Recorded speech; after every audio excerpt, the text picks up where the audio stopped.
facing the fact that I've allowed life to make me feel like a loser. And a lot of us allow life to do that, and we accept it. And a lot of us talk about how we believe in God. We believe in something higher than us. If that is truth, you won't allow yourself to feel that way. A lot of people don't understand that. If you really believe God did not put you on earth to be nothing. A lot of us like to visit a very uncomfortable world, like living with the seal. He visited for 30 days, an uncomfortable world. That's my lifestyle. People ask me, so why do you still do this every day? I'm 43 years old. I did 21 years in the military, and now I'm a firefighter. I'm a wildland firefighter. I don't need it. I'm good. Why do you still do this? You right now are a leader. You sit in this chair right now to thousands, hundreds of thousands of people. That's why you do it. Why you get up at 3, 4, 5, 6 o'clock in the morning is because you are setting the example for others to follow. So people always go, what drives you now? What should drive you now is no more you. Like you said, I'm comfortable. I'm good. It's not about you. It is.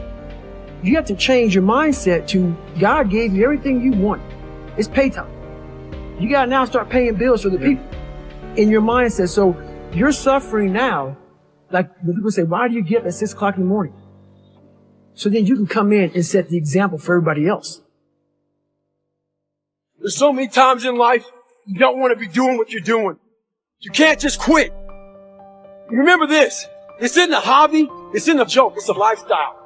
So what you say to yourself is important. There's no coach. There's no trainer to keep you going. It's only you. So think about this. You've been working your whole life to get a seat at the table. The seat at the table is going to be the best amongst all the best people in your career field. So you finally get that letter. It's steak, lobster. It's a big dinner. Everybody's showing up, dressed to the nines. Make sure you show up soaking wet from getting after it, working out hard. Towel around your neck. You respect the event. So make sure you put that towel over that nice chair. The whole thing is this. Don't say a word. Stay uncommon amongst uncommon people. You're never done. Don't stop when you're tired. Stop when you're done. Stay hard. What's funny about failure is we're afraid to fail a lot of times because we're afraid to get those people telling us that we're not good, that we shouldn't try again. This is how I look at it. First of all, those people are going to be there. And 99.9% of those people who are in your ear after you fail haven't even tried what you're attempting to do. That's first off. But they have a voice. So that voice needs to be, we're done. You don't need to talk to me anymore.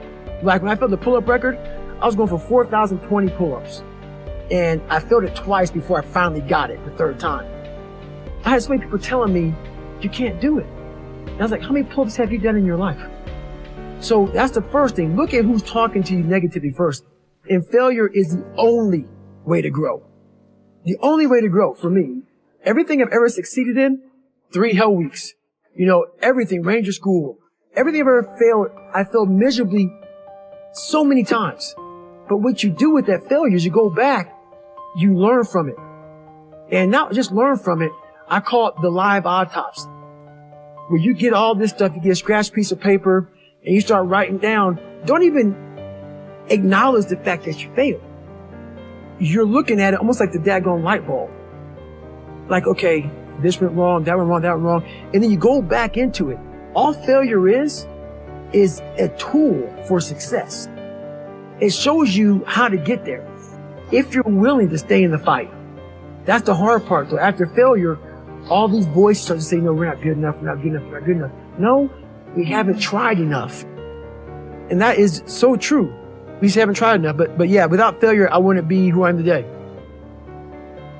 That voice became haunting. When I was younger, I could get away from it a little bit. When it becomes something that steady just pecks at you all day long, no matter what you're doing, I could be talking to you in this voice at the same time, like, what are you doing? What are you doing, man? You're a loser. Where you going, man? This is what you can do your whole life. So it'd be talking to me as I'm talking to everybody. It was almost like I had 2 people And I'm like, good God, just shut up. I want to be comfortable. I want to be left alone. Like, I don't want to face all these things that life gave me. I had to stop caring what people thought about me. I walked around and I put these people on a pedestal. Everybody was better than me. So I can't tell you anything about me because you're going to judge me and I'm going to feel even worse than what I am. What I realized, once I calmed my mind down and sat back and looked at how jacked up this world is, once you realize that you are not alone, everybody that's talking to you about how jacked up you are, only thing they've done better than you is they've hidden their world better than you have. That's all they've done. So once I realized that, for instance, there's all these things that are on TV and we have all these news people judging people who jack up in life.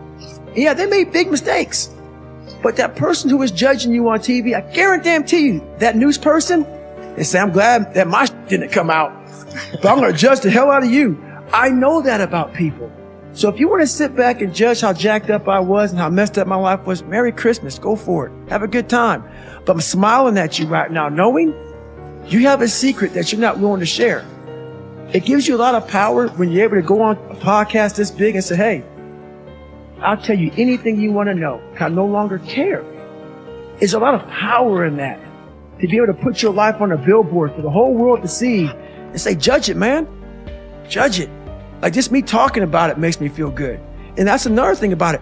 When you are willing to talk about how jacked up you are, the strength, that big rock that you carry, it just starts to come off you. It just starts to come off. That's why I do it so often. I'm like, hey man, I'll tell you anything you want to know. I'm tired of being afraid. I'm tired of lying about how good I'm not. There's a lot of them out there, but most of them are that way for one big reason. They can't see themselves doing it. They can't see themselves doing it. It's one big reason. The other reason is a lot of it is jealousy. When you set these humongous goals and they see that you're getting at it, let's say, for instance, we have a family. Let's say we're all a big family here. And every morning I'm getting up training for a 200-mile run. And you see me get up at 4 o'clock in the morning and all you are sleeping. And by the time I get done running my 30, I come home just getting up. How are you going to feel about yourself? A lot of times when you're an overachiever and you have people, a lot of our family members, a lot of our friends, they're mediocre. There's always those couple of guys who are uncommon, who want to be better. You get somebody around you, man, who's trying to be better and you don't have the drive that they have.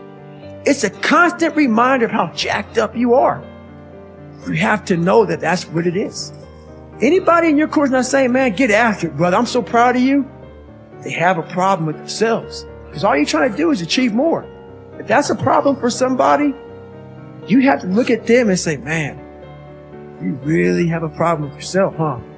It's much deeper than what you think. It lies deep in your soul. How I was able to fix myself was I saw how ugly I was towards other people who were great. I was able to look back and say, man, you don't hate that for any reason because he's great. You're lazy.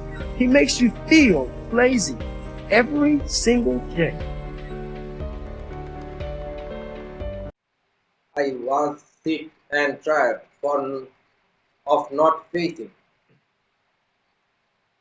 fact that I lived a good life to make me feel like a loser, and a lot of us allow life to do that, and we accept it.